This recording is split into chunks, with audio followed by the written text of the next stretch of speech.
आप सभी को मेरा नमस्कार। आपका मेरे चैनल पर बहुत बहुत स्वागत है। आज हम 24 अवतारों में से 8वें अवतार श्री कृष्ण अवतार की कथा सुनेंगे। चलिए शुरू करते हैं आज की कथा।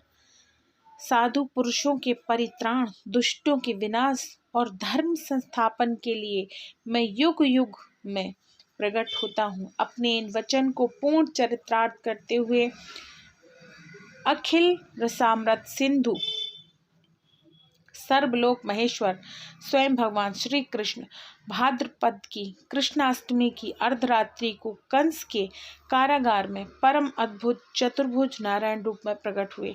वात्सल्य भाव हृदय माता देवकी की प्रार्थना पर भक्त वत्सल भगवान ने प्राकृतिक शिशु का सा रूप धारण कर लिया। श्री वासुदेव जी भगवान की आज्ञा अनुसार शिशु रूप को भगवान को नंदालय में श्री यशोदा के पास सुलाकर बदले में यशोदा आत्मजा जगदम्बा महामाया को लेकर आए।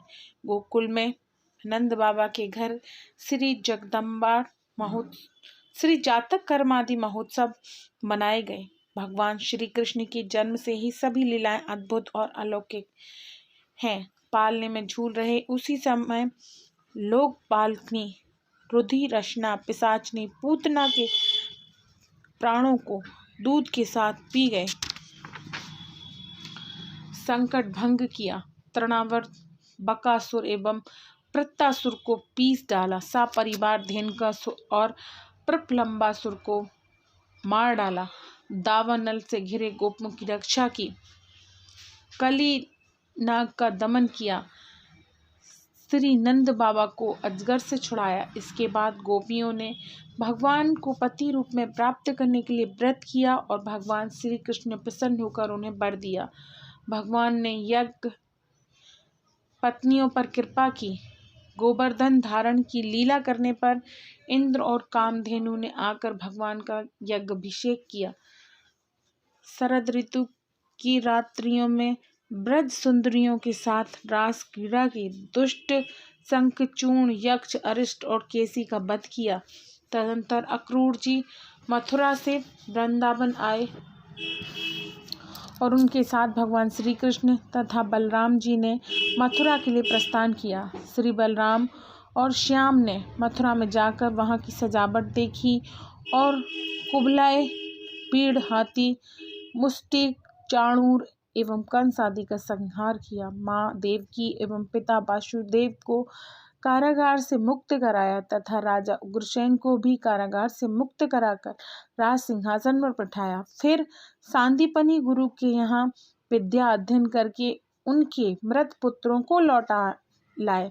जिस समय भगवान श्री कृष्ण मथुरा में निवास कर रहे थे उस समय उन्होंने उद्धव और बलराम जी के साथ यदुवंशियों का सब प्रकार से प्रिय और हित किया। जरासंध कई बार बड़ी बड़ी सेनाएं लेकर आया और भगवान ने उनका उद्धार करके पृथ्वी का भार हल्का किया। काल यवन को भस्म कर दिया। द्वारकापुरी बसाकर रातों रात सबको वहां पहुंचा दिया। स्वर्ग से कल्प वृक्ष एवं सुधर्मा सभा ले आए। भगवान ने दल के दल शत्रुओं को युद्ध में पराजित करके श्री रुक्मणी का हरण किया। बाणासुर के साथ युद्ध के प्रसंग में महादेव जी पर ऐसा बाण छोड़ा कि वे जम्हाई लेने लगे और इंद्र बाणासुर की भुजाएं काट डाली और इधर बाणासुर की भुजाएं काट डाली।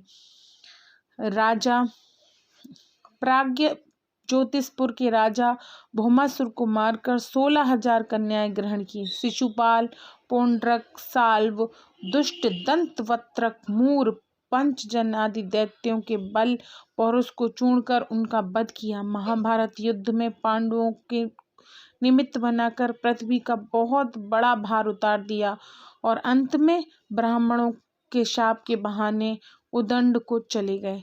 यदुवंश का संहार कराया। श्री उद्धव जी की जिज्ञासा पर संपूर्ण आत्मज्ञान और धर्म निर्णय का निरूपण किया। इस प्रकार भगवान श्री कृष्ण की अनंत अद्भुत अलौकिक लीलाएं जो जगत के प्राणियों के लिए पवित्र करने वाली हैं। ये थी हमारी 24 अवतारों में से 8वें अवतार श्री कृष्ण अवतार की कथा। अब मिलते हैं 9वें अवतार में।